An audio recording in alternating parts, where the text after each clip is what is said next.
उदाहरण माध्यम वैज्ञानिक नामकरण पद्धतिर नियम गुड़िक लेख।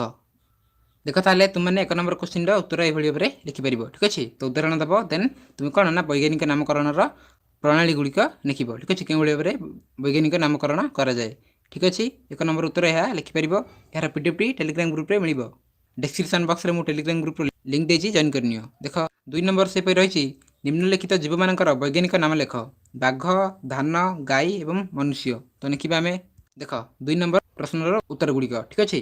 तो बाघ रही पांथेरा टाइग्रिस नेक्स्ट धान तो धान रही ओर्जा साटिफा नेक्स्ट गाई गाई रही बोस तारस नेक्स्ट मनुष्य रही होमोसापियंस ठीक अच्छे। ये भाव में तुम्हें आंसर गुड़िक लिखिपर। नेक्स्ट देखिए देख 3 नंबर रही उद्भिद जगतर श्रेणी विभाग एक सचित्र मॉडल प्रस्तुत कर।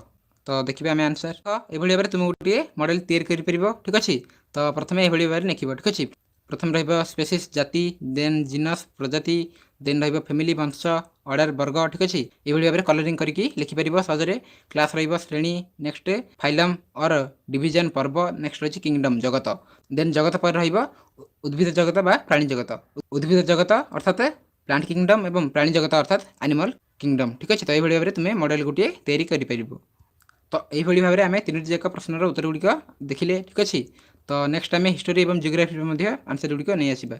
तो चैनल सहित जोड़ी हुई रही था। चैनल को सब्सक्राइब करके रख। Thank you all.